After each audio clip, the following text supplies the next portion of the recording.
Sekarang yang kedua, kita akan membahas mengenai pencemaran nama baik dalam kajian hukum pidana.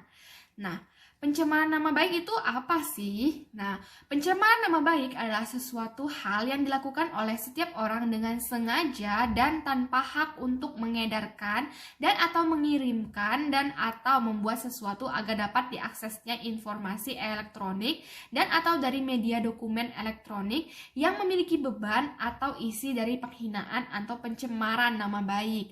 Jadi, pencemaran nama baik yang dimaksud ini yaitu mengedarkan informasi yang tentunya tidak berdasarkan fakta yang dapat merugikan orang lain, baik melalui media elektronik maupun melalui media lainnya.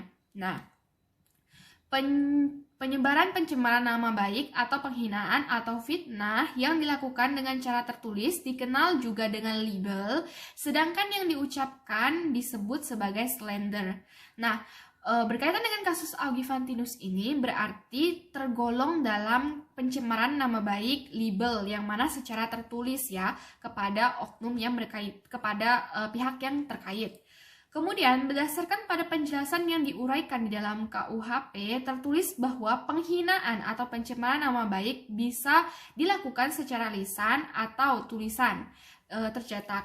Nah, penghinaan mempunyai 5 kategori bentuk, yaitu pencemaran secara tertulis, penghinaan ringan, fitnah, beserta dengan pengaduan, dan fitnah dengan tuduhan. Dalam penjelasan KUHP, bisa dikatakan sebagai pencemaran nama baik jika memenuhi 2 unsur, yaitu ada unsur tuduhan dan tuduhan tersebut dijelaskan menjadi konsumsi publik. Nah, hal ini sangat berkaitan sekali ya dengan kasus Augifantinus karena di dalam hal ini Augifantinus dituduh sebagai yang melakukan pencemaran nama baik dan tuduhan tersebut dijelaskan menjadi konsumsi publik. Dalam hal ini disebarkan di media sosial, jadi dikonsumsi oleh publik dan dilihat oleh publik. Kemudian, pencemaran nama baik juga bisa diartikan sebagai perbuatan seseorang yang secara sengaja membuat nama baik atau reputasi orang tersebut menjadi tercemar atau buruk, sehingga menyebabkan pandangan yang buruk bagi orang yang lainnya terhadap seseorang itu yang semulanya baik menjadi buruk di mata masyarakat. Jadi, tentunya hal ini berkaitan dengan citra seseorang yang telah dirusak melalui pencemaran nama baik tersebut. Nah, pencemaran nama baik termasuk ke dalam kasus delik aduan. Mengapa? Karena seseorang yang merasa nama baiknya tercemar atau telah dirusak karena perlakuan negatif orang lain dapat melakukan tuntutan ke pengadilan sipil dan jika menang, pihak yang melaporkan dapat menerima ganti rugi dan mendapatkan dan yang melakukannya dapat memperoleh hukuman pidana penjara yang telah sesuai dengan peraturan yang ada. Konsep pencemaran nama baik dalam hukum pidana yang diatur dalam KUHP didasarkan atas 2 alasan penting. Yang pertama, dalam KUHP terdapat ketentuan-ketentuan dasar yang dijadikan pedoman dasar untuk penyusunan perundang-undangan pidana di luar KUHP. Tujuannya apa? Tujuannya agar dapat menciptakan kesatuan dalam sistem pemidanaan yang substansif dan terciptanya harmonisasi. Jadi adanya keselarasan di dalam peraturan-peraturan yang telah terbentuk. Kemudian, dalam arti luas, pemidanaan berarti suatu proses penjatuhan pidana yang diberikan atau diputuskan oleh hakim. Oleh karena itu, sistem pemidanaan berarti mencakup dari keseluruhan tentang kesatuan perundang-undangan yang mengatur bagaimana hukum pidana itu ditegakkan dan dijalankan. Nah, yang alasan penting yang kedua, yaitu berkaitan dengan pasal 27 ayat 3 Undang-Undang Nomor 11 Tahun 2008 tentang ITE. Pengertian dan unsur-unsur dari pencemaran nama baik diambil dari pasal-pasal yang tercantum dalam KUHP atau Kitab Undang-Undang Hukum Pidana, karena dalam peraturan tersebut tidak diberikan pengertian dari pencemaran nama baik. Karena hal tersebut menjadi alasan dan konsekuensi yang logis ditetapkannya KUHP sebagai sistem pemidanaan atau sebagai dasar bagi penyusunan perundang-undangan di luar dari KUHP, termasuk dalam Undang-Undang ITE.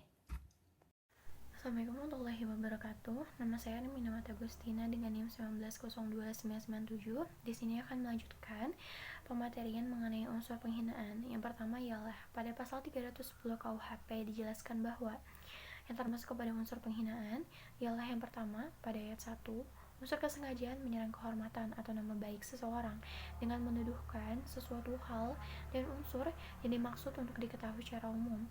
Sementara unsur tambahan dalam pasal 310 ayat 2, di mana unsur ini dilakukan dengan tulisan atau gambaran yang disiarkan, dipertunjukkan, atau ditempelkan di muka umum.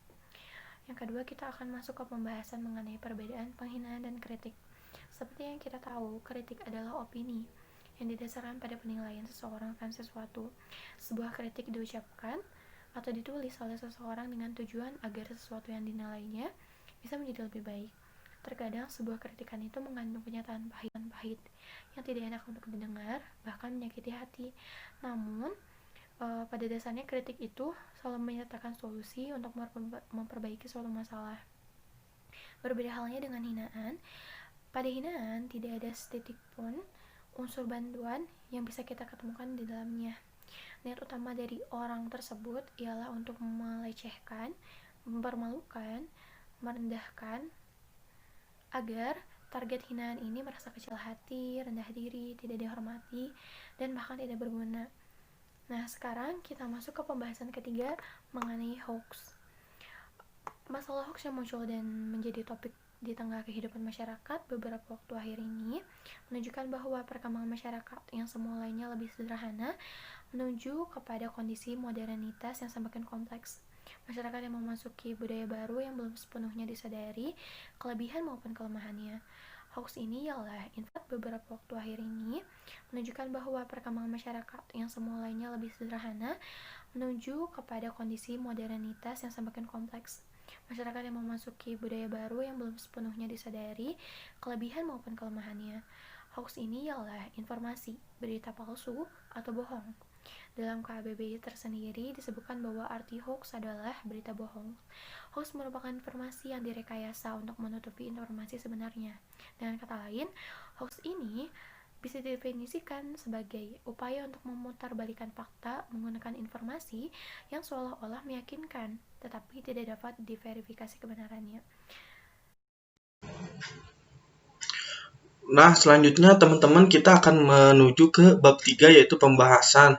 Nah, di pembahasan ini kita akan diawali dengan kronologi dari kasus ini sendiri, teman-teman. Nah, bahwa mulanya saksi Dodi Iswandono selaku anggota Polri mendapatkan perintah dari pimpinan untuk melaksanakan tugas pengamanan kegiatan para Asian Games 2018 cabang olahraga basket di Hal A Basket Senayan, teman-teman. Nah, selanjutnya pada hari Kamis tanggal 11 Oktober 2018 sekitar pukul 14 waktu Indonesia Barat, saksi Dodi Iswandono diminta bantuan oleh saksi Yosia untuk meminta merefund atau menukar jadwal tiket miliknya menjadi keesokan harinya. Karena pada tanggal 11 Oktober 2018 di dalam hal sudah penuh dan saksi Yosia tidak dapat masuk.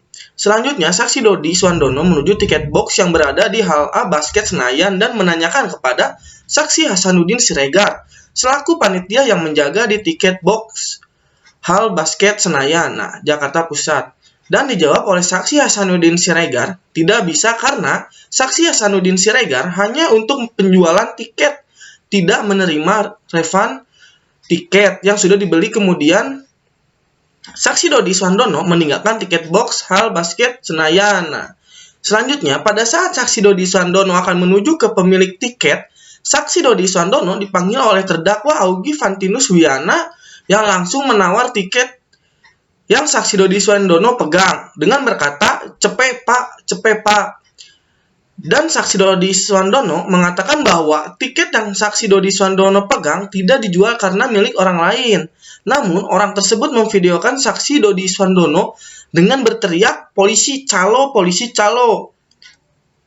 Selanjutnya, sekitar pukul 14.30 waktu Indonesia Barat, saksi Dodi Iswandono mendapat laporan dari saksi Dwi Haryoka Surangga bahwa pada akun Instagram dengan nama @augifantinus terdapat video saksi Dodi Iswandono yang sedang melaksanakan keamanan dan dituliskan kata-kata polisi jadi calo dan caption kata-kata yang mengandung unsur-unsur pencemaran nama baik bagi dirinya maupun institusi Polri. Nah, selanjutnya Saksi Dodi Iswandono melaporkan kepada pimpinan Saksi Dodi Iswandono, yaitu Saksi Wahyu Adi Widodo selaku Wakapam Objek Basket. Nah, dengan adanya hal tersebut, kemudian Saksi Dodi Iswandono menghampiri terdakwa Augie Fantinus Wiyana dan menanyakan apakah benar dirinya yang mengupload video Saksi Dodi Iswandono tersebut dengan menuliskan kata-kata polisi jadi calo. Lalu terdakwa Augie Fantinus Wiyana mengakui hal tersebut dan Saksi Dodi Iswandono meminta identitas terdakwa Augie Fantinus dan melanjutkan kembali melaksanakan pengamanan. Atas kejadian tersebut, Saksi Dodi Iswandono mengalami kerugian imaterial yang mana nama baik Saksi Dodi Iswandono serta institusi Polri menjadi tercemar. Nah, selanjutnya terdakwa diajukan ke persidangan Pengadilan Negeri Jakarta Pusat oleh penuntut umum dengan surat dakwaan nomor registrasi perkara PDN-2921 JKT.PST-12-18 tertanggal 12 Desember 2018 yang mana dakwaan ini yang dijatuhi kepada terdakwa terdapat 4 dakwaan, teman-teman. Nah, selanjutnya setelah mendapat dakwaan tersebut, maka majelis hakim menerapkan terlebih dahulu unsur-unsur pencemaran nama baik. Yang pertama, unsur barang siapa. Lalu yang kedua, unsur dengan sengaja dan tanpa hak atas mendistribusikan, mentransmisikan atau membuat dapat diaksesnya informasi elektronik atau dokumen elektronik yang memiliki muatan penghinaan atau pencemaran nama baik. Nah, setelah terbukti di persidangan dan terdapatkan beberapa fakta, maka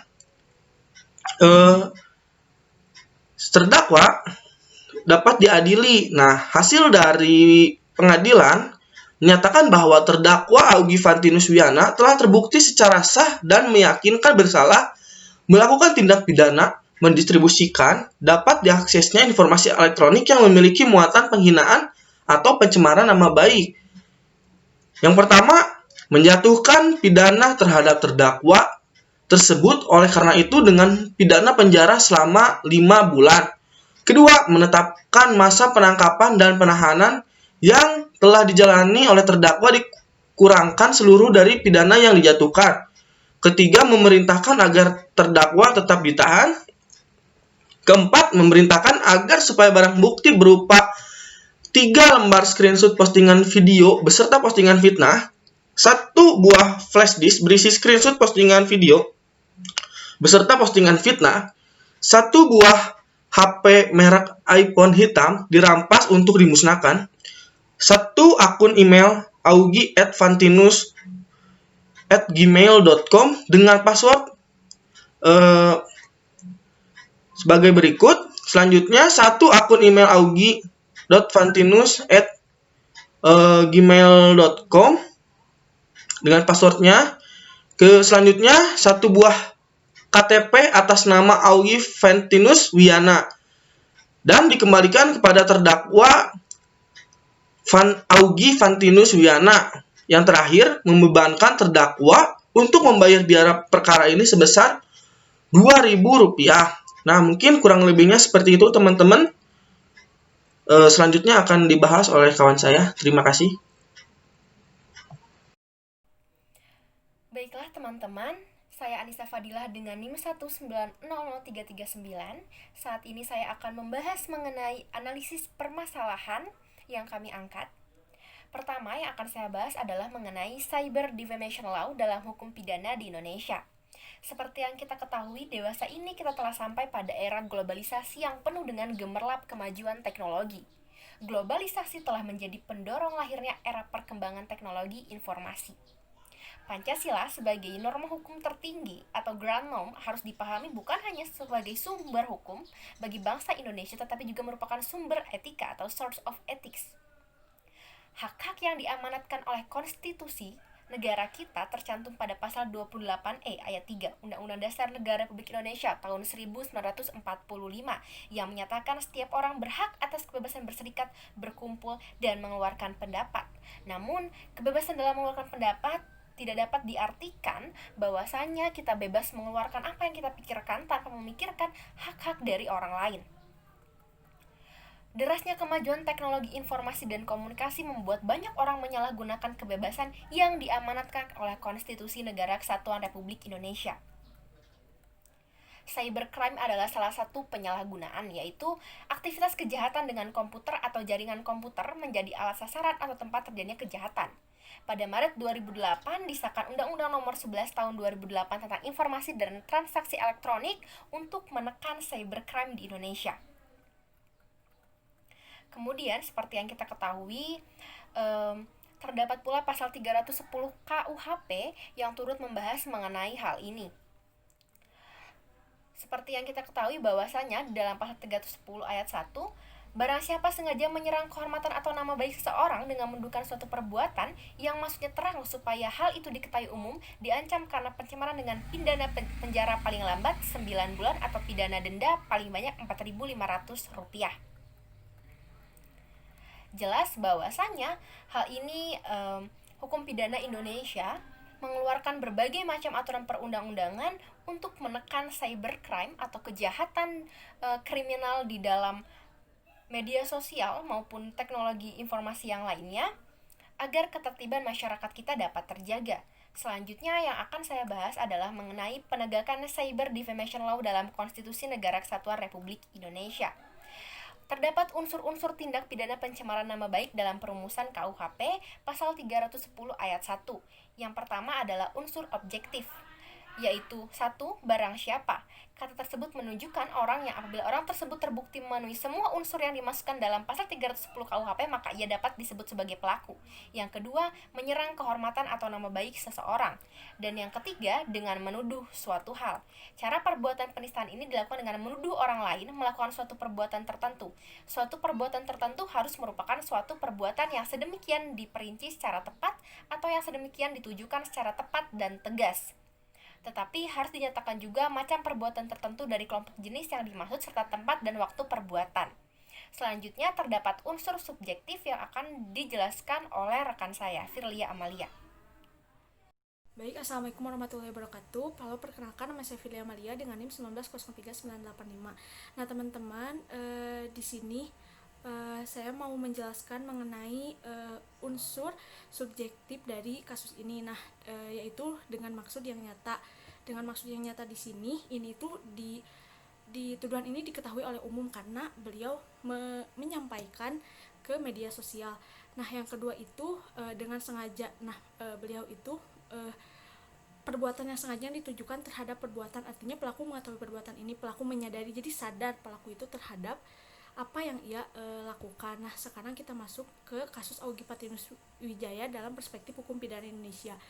Nah, Augie Pantinus ini seperti kita ketahui, dia itu mengupload video kepada Instagram yang merupakan ada tuduhan kepada polisi yang tuduhannya itu merupakan polisi sebagai calo tiket terhadap di acara Asian Para Games. Nah, ia terjerat dikenakan pasal 28 ayat 2, pasal 27 ayat 3 Undang-Undang ITE dan pasal 310 ayat 1. Pasal 3 dan juga pasal 311 KUHP. Nah, pencemaran nama baik merupakan suatu kejahatan dunia maya atau cybercrime yang diatur pada kitab-kitab Kitab Undang-Undang Hukum Pidana pasal 310 sampai dengan 321 yang diatur dalam 27 ayat 3 Undang-Undang Nomor 11 Tahun 2008. Nah, teman-teman, apa yang dilakukan oleh Augie Pantinus ini merupakan pencemaran nama baik yang merupakan salah satu kasus kejahatan dunia maya yang cukup banyak ditangani pada tiap tahunnya. Karena di tiap tahunnya meningkat. Biasanya orang yang melakukan pencemaran nama baik tersebut melakukan dengan sengaja agar membuat reputasi orang tersebut menurun gitu, teman-teman. Dan pada kasus Augie Patinus jelas terbukti bahwa dirinya telah melakukan tindak pencemaran nama baik yang merupakan pelanggaran dari norma hukum yang ada di Indonesia gitu teman-teman. Jadi benar-benar melanggar karena sudah ada peraturan yang mengikat di kitab undang-undang hukum pidana tersebut. Nah, karena dirinya terbukti bersalah dan telah melanggar tata hukum positif di Indonesia. Terima kasih teman-teman.